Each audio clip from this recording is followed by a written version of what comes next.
Context. Essay 1962. The issues of our time which preoccupy me at the moment are the incalculable genetic effects of fallout and a documentary article on the terrifying, mad, omnipotent marriage of big business and the military in America. Juggernaut, the Warfare State by Fred J. Cook in a recent Nation.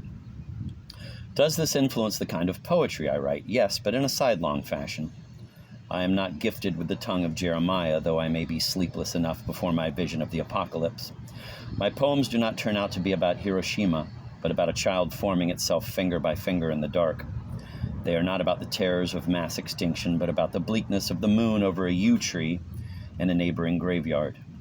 Not about the testaments of tortured Algerians, but about the night thoughts of a tired surgeon.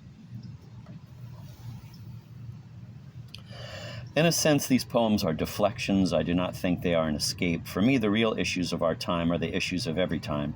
The hurt and wonder of loving, making in all its forms, children, loaves of bread, paintings, buildings, and the conservation of life of all people in all places, the jeopardizing of which no abstract double talk of peace or implacable foes can excuse. I do not think a headline poetry would interest more people any more profoundly than the headlines. And unless the up-to-the-minute poem grows out of something closer to the bone than a general shifting philanthropy and is, indeed, that unicorn thing, a real poem, it is in danger of being screwed up as rapidly as the news sheet itself.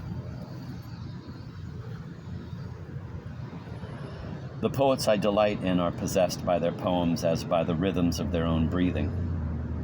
Their finest poems seem born all of a piece, not put together by hand.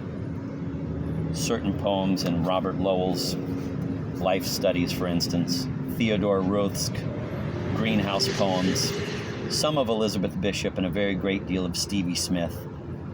Art is wild as a cat and quite separate from civilization. Surely the great use of poetry is its pleasure, not its influence as religious or political propaganda.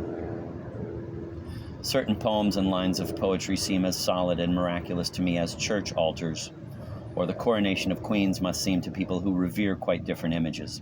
I am not worried that poems reach relatively few people.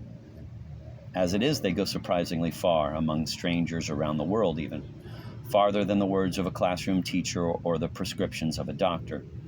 If they are very lucky, farther than a lifetime.